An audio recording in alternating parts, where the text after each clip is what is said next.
Good morning दोस्तों, ETS के platform पे आपका स्वागत है। इसमें हमारी उत्तराखंड की जनरल स्टडी चल रही थी। इसमें हमने काफी कुछ पढ़ लिया था। उत्तराखंड की हिस्ट्री, प्राक ऐतिहासिक, आगे ऐतिहासिक, ऐतिहासिक काल, और ऐतिहासिक काल में हमने कार्तिकेय राजवंश को पढ़ लिया था। उसके बाद चल रहा था कुमाऊं का एक सबसे बड़ा वंश, ऐतिहासिक वंश चंद वंश के बारे में हम पढ़ रहे थे। तो चंद वंश के बारे में हमने पढ़ा था कि सोमचंद ने जो चंद वंश की स्थापना की वो हमने पढ़ा। उसके बाद हम देखते हैं कि चंद वंश का संस्थापक, चंद वंश का संस्थापक, ये हमने पढ़ा कि सोमचंद ने चंद वंश की स्थापना की और इसने स्थापना करने के बाद जो कार्की, बोरा, 4 बूढ़ों की नियुक्ति की। कार्की, बोरा, तड़ागी और चौधरी। ये हमने कल की क्लास में पढ़ा, थोड़ा रिकॉल करते हैं। इन्हें कहा गया बूढ़ा या सयाना। और इसमें जो थे 5 मेहरा, हरत्याल, वेग, ढेक और करायन, ये थे 5 थोक। तो हमने देखा कि जब चंद राजवंश शुरू हुआ, सोमचंद ने ये अपने जो 4 थे बूढ़ा व सयानों की नियुक्ति की अपने प्रशासन को आगे बढ़ाने के लिए। किसी भी चीज को शुरू करने के लिए उसका मंत्रिमंडल होना आवश्यक है, अकेले कोई कुछ कर नहीं सकता। तो सबसे पहले सोमचंद ने 4 बूढ़ों और सयानों की नियुक्ति की। उसके बाद ये टैक्स लेने में, राज्य विस्तार करने में, जो कुछ भी करना है उसके लिए राजा की मदद करते थे। तो उसके बाद जब ये अपने गांव की कुछ जातियां थी उनको सोमचंद ने नियुक्त किया। उसके बाद उसके पड़ोस के गांव से 5 थोकों को उसने नियुक्त किया कि अब ये बाहर की जो जातियां थी उनको एकत्रित किया और अपने जो प्रशासन था उसको आगे बढ़ाने लग गया। फिर उसके बाद क्या हुआ कि ये 5 जब 4 बूढ़ों और सयानों ने इन थोकों पर टैक्स लगाना चालू किया तो फिर इनको दिक्कत आ गई कि अब इन्हें लगा कि हम भी उतना ही काम कर रहे हैं, ये भी उतना ही काम कर रहे हैं। इन्होंने इन पे टैक्स लगा दिया। जब टैक्स लगाया तो ये मेहरा और फरत्याल जो 2 थे, इन्होंने इन बूढ़ों को मारने की साजिश की और इनको जो ये 5 थोक थे, इन्होंने 4 बूढ़ों और सयानों को मार दिया। ये हमने कल की क्लास में पढ़ा था। तो इसके बाद हमने देखा कि सोमचंद ने फिर मेहरा और फरत्याल 2 गुटों का संगठन किया। उसमें कुछ लोगों को मेहरा दल में रखा, उसको फरत्याल दल में रखा। फिर ऐसे वो अपना जो शासन प्रशासन आगे करने लग गया। उसके बाद हमने देखा कि उसने पहले दोणकोट के रावत राजा को हराया। ये हमने देखा राज्य विस्तार के लिए दोणकोट का कोई रावत राजा था, सोमचंद ने उसको हराया और अपना राज्य विस्तार किया। फिर सोमचंद के बाद हमने देखा कि कुछ उसके बाद अन्य राजा आए। सोमचंद के बाद एक राजा जो हमने देखा था वो था इंद्रचंद। इंद्रचंद, तो इंद्रचंद के बारे में माना जाता है कि इसने रेशम की जो खेती थी, रेशम का कारखाना लगाया। चंपावत में रेशम का कारखाना लगाया और कपड़ों को रंगने की प्रथा इसने शुरू की। तो उस प्रथा को पटरंग वाली प्रथा एक बोला गया है, पटरंग वाली प्रथा। तो इसमें इंद्रचंद ने ये पहला माना जाता है कि इसने यहाँ रेशम का कारखाना खोला। रेशम कारखाना, तो इंद्रचंद ने रेशम कारखाना खोला, कपड़े को रंगने की व्यवस्था शुरू की। ये हमने इंद्रचंद के बारे में पढ़ा। इंद्रचंद के बाद एक राजा आता है वीणाचंद। वीणाचंद, तो वीणाचंद के बारे में बताया गया है कि ये भोग विलासी राजा था।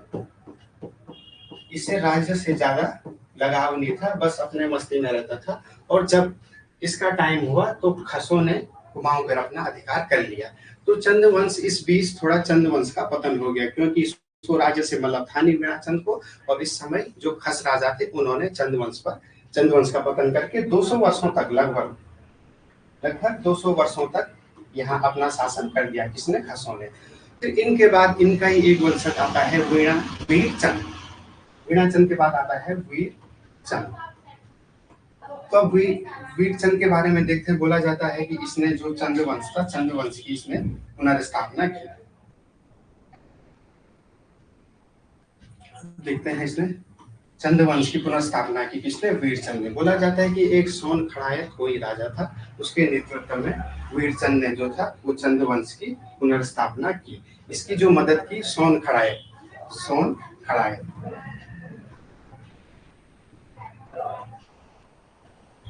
तो सोन खड़ायत ने इसकी मदद की, ये हम देखते हैं आगे।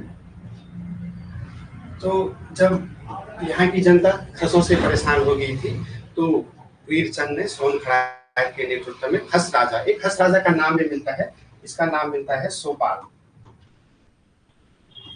तो सोपाल को हराकर वीरचंद ने चंद्रवंश की पुनर्स्थापना की। ये हमने कल की क्लास में पढ़ा, और पूछा जाता है कि चंद्रवंश की पुनर्स्थापना किसने की, तो वो की वीरचंद ने, और मदद किसने की, सोन खड़ायत ने। और इसमें एक महत्वपूर्ण नाम टोडी का एक शासक था, अशोक चल।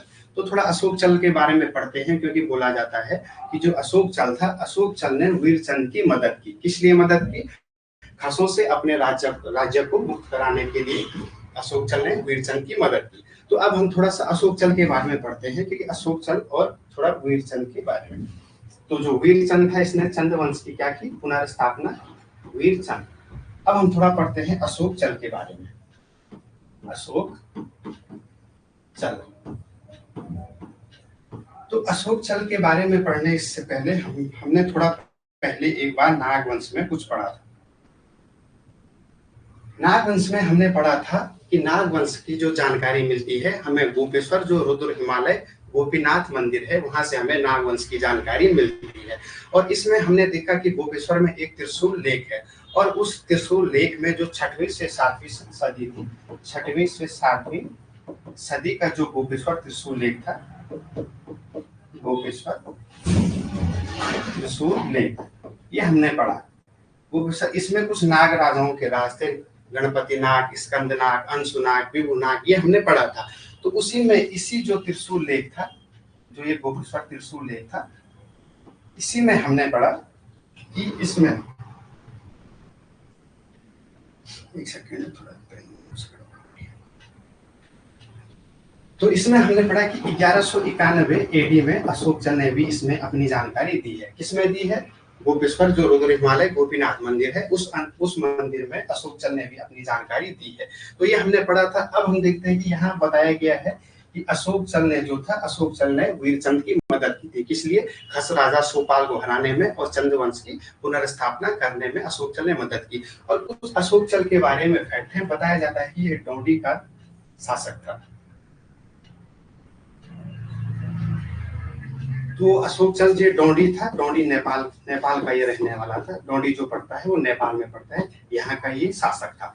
और इसका कुल बताया गया है, इसका हम कुल माने तो एक कुल बताया गया है बैरात कुल। बैरात कुल, तो पूछा जाता है कि अशोक चल किस कुल का था, तो ये था बैरात कुल का। और अपने आप को इसने दुल्लू का निवासी बताया गया है, दुल्लू का निवासी। दुल्लू कोई जगह है, अब नेपाल की बात चली तो नेपाली में कोई जगह होगी दुल्लू, दुल्लू वहां का ये निवासी था। कुल इसका बैरात है, और इसने अपने आप को राजा भी बताया गया है। वही नेपाल में जो एक स्थान था बैतडी, उस जगह का नाम है बैतडी, बैतडी। तो अशोक चल के बारे में इसने अपना जो कुल बताया है, बैरात कुल बताया है, ये बैतडी का राजा बताया है, और जो निवास बताया है कि ये दुल्लू का निवासी था। ये जानकारी हमें कहाँ से मिलती है? ये अब ये जो गोपेश्वर त्रिशूल लेख था 1191 का, उसमें इसने ये जानकारी दी है। किसने दी है? अशोक चल ने दी थी। अशोक चल के बारे में क्यों पढ़ रहे हैं? क्योंकि अशोक चल ने चंद्रवंश की पुनर्स्थापना करने में जो वीणाचंद के समय खत्म हो गया था, वीरचंद की सहायता की। सोन खड़ायत ने भी इसकी मदद की थी वीरचंद की। तो ये चीज हम पढ़ रहे हैं। अब इसका जो एक 1209 एडी का बाणाहाट लेख है, बाणाहाट लेख, तो उसमें भी बाणाहाट ही अभी हम मान के चले तो उत्तर काशी में है, उत्तर काशी में। तो बाणाहाट लेख में भी इसने अपनी जानकारी दी है। किसने? तो ये अशोक चल ने अपनी जानकारी 1191 एडी का त्रिशूल जो गोपीनाथ मंदिर है वहां अपनी जानकारी दी है। और दूसरी जो दी है 1209 एडी का जो उत्तर काशी का बाणाहाट एक मंदिर है, उसमें अपनी जानकारी दी है। तो ये चीजें हमने पढ़ी। अब इसके बाद अन्य राजाओं के बारे में हम पढ़ते हैं। पहले हमने पढ़ा सोमचंद, सोमचंद के बाद हमने देखा इंद्रचंद, इंद्रचंद के बाद जो था वीणाचंद, वीणाचंद, और वीणाचंद के बाद आया वीरचंद, जो वीरचंद के बारे में अभी हमने पढ़ा कि इसने जो चंद्रवंश की पुनर्स्थापना की। इसके बाद एक आता है त्रिलोकचंद,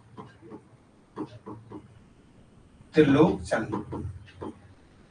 तो त्रिलोक चंद के बारे में बताया गया है कि एक छकाता परगना है नैनीताल में। इसने जो छकाता परगना था नैनीताल को, उसको अपने राज्य में मिलाया। जैसे सबसे पहले हमने पढ़ा था कि सोमचंद जो था उसने रावत राजा को हरा के लौट के थोड़ा अपना राज्य का विस्तार किया था।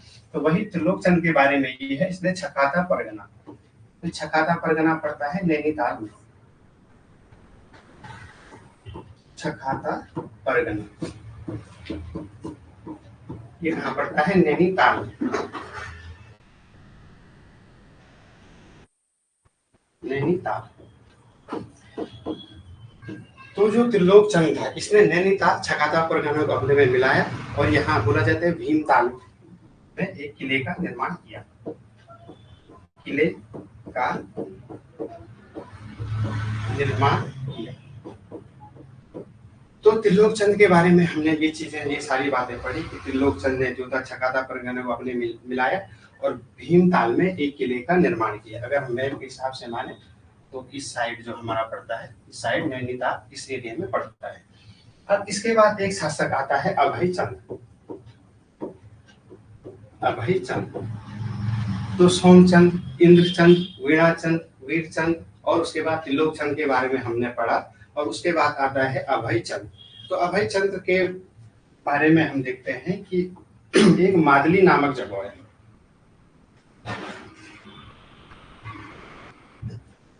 तो मादली नामक एक जगह है, मादली, ये पड़ती है चंपावत में। तो बोला जाता है कि मादली नामक स्थान पर एक नौले पर इसने एक लेख लिखवाया और बोला कि पुत्र प्राप्ति के खुशी में, पुत्र प्राप्ति के उसमें यहाँ इसने एक शिव मंदिर का निर्माण किया। किसने? अभय चंद ने। तो अभय चंद के बारे में बोला जाता है कि इसने जो मादली नामक स्थान जो चंपावत में है, चंपावत एक नौले में इसने एक लेख लिखवाया। उस लेख में बताया गया है कि पुत्र प्राप्ति की खुशी में यह यहाँ एक शिव मंदिर का निर्माण कर रहे हैं। शिव मंदिर। तो शिव मंदिर का जो था एक अभय चंद ने इसका निर्माण किया। तो अगले उसमें देख लेते हैं अभय चंद। अभय चंद।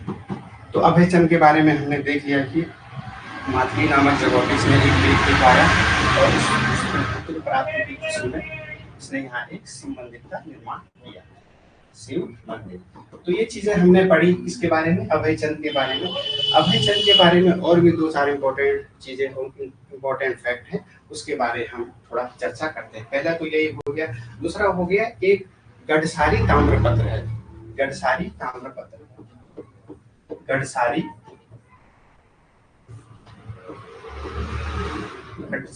ताम्रपत्र। ताम्रपत्र। जो ये गडसारी ताम्रपत्र है, इसमें अभय चंद को कुछ नाम दिया गया है, उसे बोला गया है थोर अभय चंद। तो इसमें क्या नाम इसको दिया गया है? थोर अभय चंद। थोर अभय चंद। तो अब देखो अभय चंद के बारे में, एक इसने मादली नामक स्थान पर एक नौले पर एक लेख लिखवाया, बोला कि पुत्र प्राप्ति की खुशी में यहाँ एक शिव मंदिर का निर्माण किया। दूसरा, इसने गडसारी ताम्रपत्र में इसे थोर अभय चंद कहा गया है। और इसने एक बालेश्वर का जो चंपावत मंदिर है, बालेश्वर चंपावत मंदिर, बालेश्वर एक चंपावत मंदिर है, वहां पे एक लेख लिखवाया और बोला कि एक कोई शासक का नाम है बिजू पड़ियार। बिजू पड़ियार। तो बिजू पड़ियार को इसने हराया और यहाँ एक कीर्ति स्तंभ की स्थापना की। बिजू पड़ियार को हरा के एक कीर्ति स्तंभ की स्थापना की। तो ये कीर्ति स्तंभ की स्थापना किसने की? तो अभय चंद ने। तो बालेश्वर ताम्रपत्र में लिखा गया है कि जो ये बालेश्वर जो मंदिर हमारा चंपावत में, इसमें लिखा गया है अभय चंद के बारे में, इसने एक बिजू पड़ियार था, एक शासक को हराया और यहाँ एक कीर्ति स्तंभ की स्थापना की। तो पूछा जाता है कि कीर्ति स्तंभ की स्थापना किसने की? तो किसने की? अभय चंद ने की। और बोला जाता है कि किस चंद शासक को उसके ताम्रपत्रों में थोर अभय चंद कहा गया, थोर शब्द का प्रयोग किया गया है, तो वो किया गया है अभय चंद के बारे में। अभय चंद के बारे में ये चीजें इंपॉर्टेंट है, पढ़ लिया हमने। मादली नामक स्थान पे जो इससे पहले पढ़ा, पुत्र प्राप्ति उसी में एक शिव मंदिर बनाया। दूसरा, इसको गडसारी एक ताम्रपत्र है चंपावत में, उसमें इसको थोर अभय चंद कहा गया है।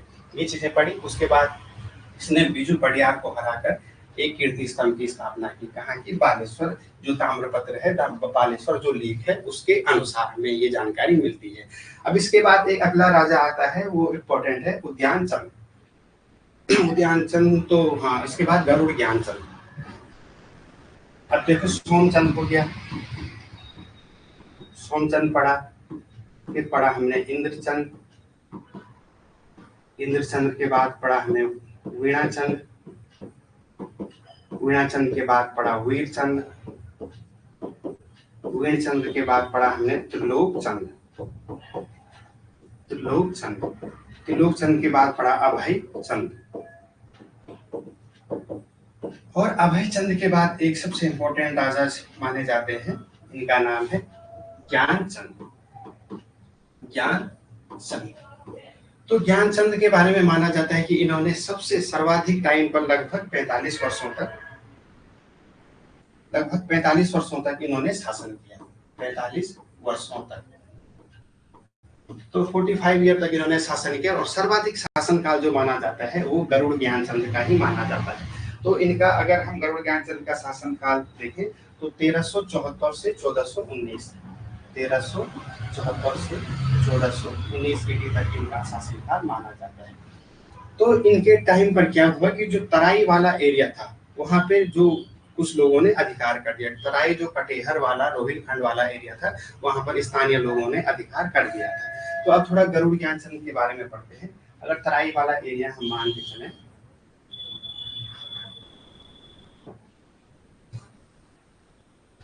तो ये वाला एरिया, तो जो ये वाला एरिया था, ये वाला एरिया, इसमें जो रोहिलखंड वाला इसको समय नाम दिया गया था, तो रोहिलखंड में था, यहाँ के लोकल जो लोग थे उन्होंने यहाँ शासन कर लिया था। तो बोला जाता है कि गरुड़ ज्ञानचंद ने फिरोज शाह तुगलक से मदद ली, और जो तुगलक वंश का शासक था। तो अब तुगलक वंश देखने के लिए हम देखते हैं, जो दिल्ली सल्तनत थी उस पर 5 वंशों ने शासन किया। तो उसमें पहला वंश था गुलाम, दूसरा वंश था खिलजी, फिर था तुगलक, फिर था सैयद, और उसके बाद था लोधी वंश। तो टाइम पीरियड हमने देखा कि ज्ञानचंद का जो था वो था 1374 से 1419। अब हम यहाँ मिलाते हैं, जो गुलाम वंश का जो कार्यकाल माना जाता है,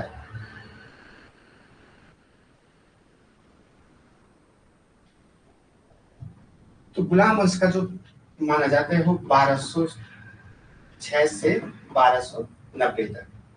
खिलजी का माना जाता है 1290 से 1320। तुगलक का माना जाता है 1320 से 1414।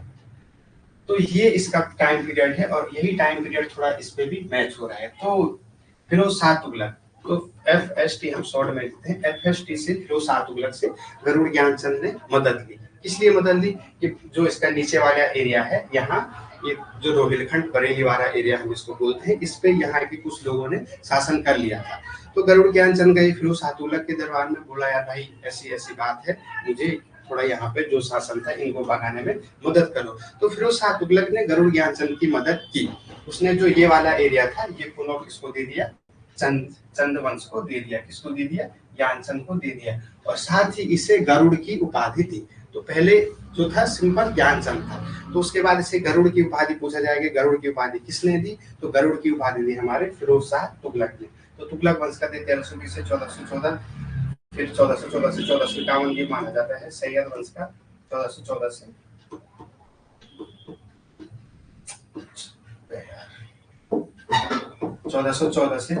1451, फिर 1451 से 1526।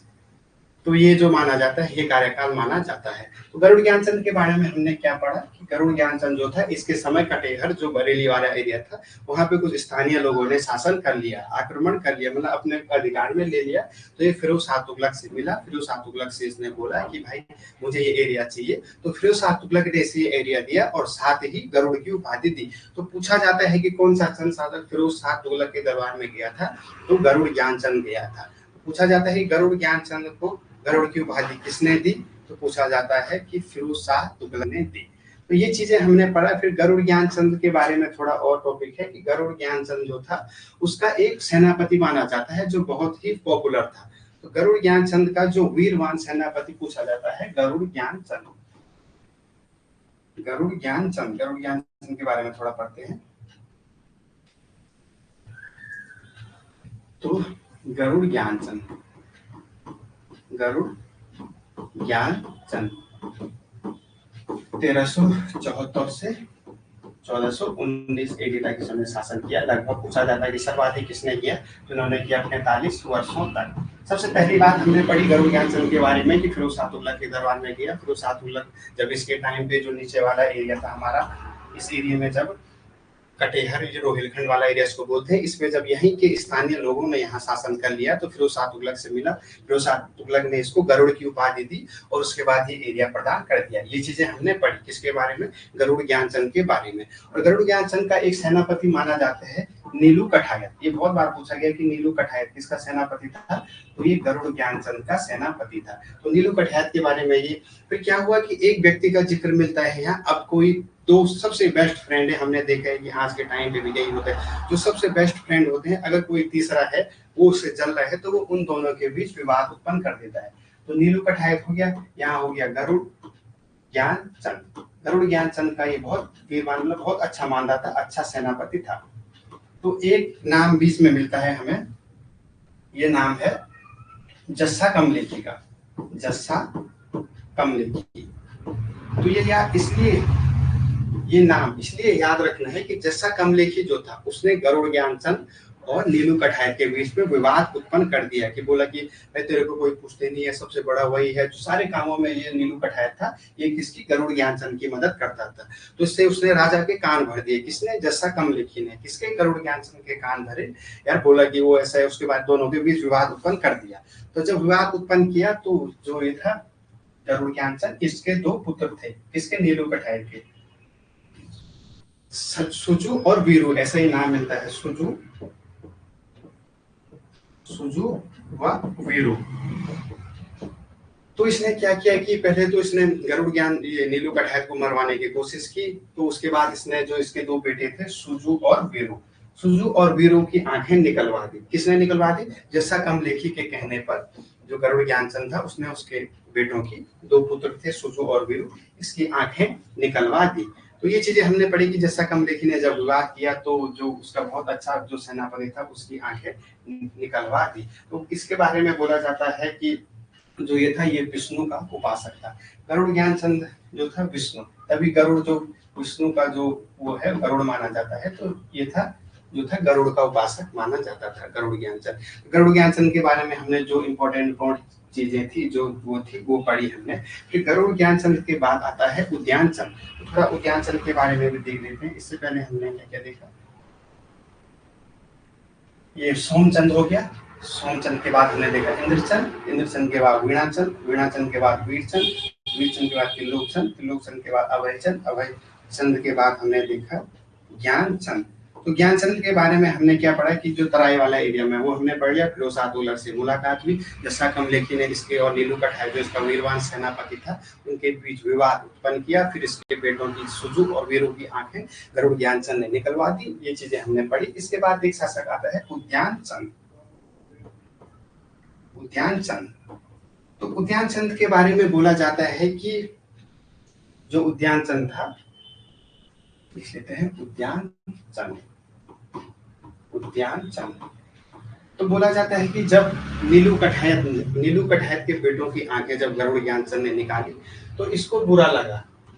उद्यानचंद को बुरा लगा कि यार ये गलत हुआ, उसने इतनी मदद की फिर उसके बेटों की आंखें निकलवा दी।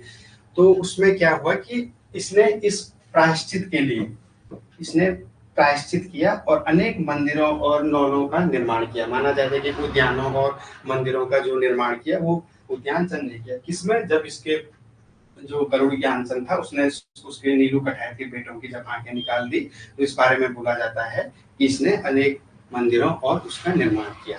तो अब इसको बोला जाता है कि इसने एक वर्ष के लिए जनता का टैक्स भी माफ किया था। टैक्स जो कर था टैक्स को भी माफ किया था। और बोला जाता है कि एक बालेश्वर फेमस मंदिर है, बालेश्वर मंदिर चंपावत। जो बालेश्वर मंदिर है ये कहाँ है, चंपावत में। बालेश्वर मंदिर तो इसमें कुछ लेख मिले हैं। तो पहला लेख इसमें मिला था क्राचल देव का। क्राचल देव का एक लेख मिला है 1223 का। और जो ये बालेश्वर मंदिर है, इसका जो निर्माण माना जाता है कि बोला जाता है इसका निर्माण किसने किया, तो बोला जाता है इसका निर्माण किया उद्यान चंद। उद्यान चंद के बारे में बोला जाता है कि बालेश्वर जो मंदिर था, चंपावत का बालेश्वर मंदिर, उसका निर्माण किया उद्यान चंद ने। और इसी जो मंदिर है, एक 1423 का एक और राजा का लेख मिलता है, वो था विक्रम चंद। विक्रम चंद। तो इसके बाद जो शासक आता है, उसके बाद उद्यान चंद के बाद आता है विक्रम चंद। तो जो हमने पढ़ा कि उद्यान चंद ने नौलों का निर्माण किया, मंदिरों का निर्माण किया, उद्यानों का निर्माण किया। किसमें कि जो एक था, गरुड़ ज्ञान चंद को कुमाऊं खिल्लत की उपाधि दी गई थी। कुमाऊं खिल्लत अगर पूछा गया किसे बोला जाता है, कुमाऊं खिल्लत। तो जो कुमाऊं खिल्लत बोला जाता है वो नीलू कठायत को बोला जाता है। नीलू कठायत। नीलू कठायत कौन था, हमने पढ़ा, ये था जो हमारे गरुड़ ज्ञानचंद जी थे, उनका सेनापति था। तो उद्यान चंद के बारे में पढ़ लिया, गरुड़ ज्ञानचंद के बारे में पढ़ लिया, जो भी चीजें थी। उसके बाद जो ये बालेश्वर का जो मंदिर था, फेमस मंदिर, इसमें बहुत से शाहजहां के लेख मिले हैं। पहला इसमें माना जाता है क्रांचल देव का 1200। इससे पहले भी एक कत्यूरी राजा का इसमें लेख मिला है, कत्यूरी राजा का। तो उतना इंपॉर्टेंट है। क्रांचल देव का पूछा जाता है 1223 का। उसके बाद विक्रम चंद का जो मिला है 1423 का, इसी बालेश्वर मंदिर में लेख मिला है। अगर पूछा जाएगा बालेश्वर मंदिर का निर्माण किसने किया, तो ये निर्माण किया था किसने, उद्यान चंद ने माना जाता है। और जो विक्रम चंद था, इसने इसका जीर्णोद्धार किया। किसका, बालेश्वर मंदिर का। जो बालेश्वर हमारा मंदिर है, उसका जीर्णोद्धार किसने किया, ये विक्रम चंद ने किया। तभी 1423 एडी का जो था, इसका एक लेख यहाँ से प्राप्त होता है। तो हमने देखा कि आज हमने कितने राजाओं के बारे में पढ़ा, उसकी हम थोड़ा चर्चा कर लेते हैं। तो अभय चंद, वीर चंद, त्रिलोक चंद, इसके बाद देखते हैं उद्यान चंद। उद्यान चंद के बाद विक्रम चंद। विक्रम चंद। तो आज जो हमने थोड़ा सोमचंद पे चर्चा की, फिर इंद्रचंद पे की, फिर वीणाचंद पे की, फिर वीरचंद पे की, फिर वीरचंद के बाद जो आया त्रिलोक चंद, फिर अभय चंद, फिर ज्ञानचंद। ज्ञानचंद को फिर सातुकर ने गरुड़ की उपाधि की, फिर उद्यान चंद। उद्यान चंद के बाद हमने पढ़ा विक्रम चंद। तो ये चीजें हमने पढ़ी, कल थोड़ा सा इसका रिकॉल करेंगे। तो आज की क्लास हम इतनी ही रखते हैं। आगे जो भी होगा, इसके बाद जो एक इम्पोर्टेंट राजा आता है भारती चंद। इसके बाद जो राजा माना है भारती चंद, तो इसने नेपाल डोडी पर शासन आक्रमण किया, भारती चंद। तो भारती चंद, इसके बारे में थोड़ा ज्यादा जानकारी है, थोड़ा बड़ा टॉपिक है। तो भारती चंद के बारे में हम कल पढ़ेंगे। आज जो हमने पढ़ा ये, इसको फिर कल थोड़ा सा रिकॉल करेंगे। तो आज की क्लास को यहीं रखते हैं। जय हिंद, जय भारत।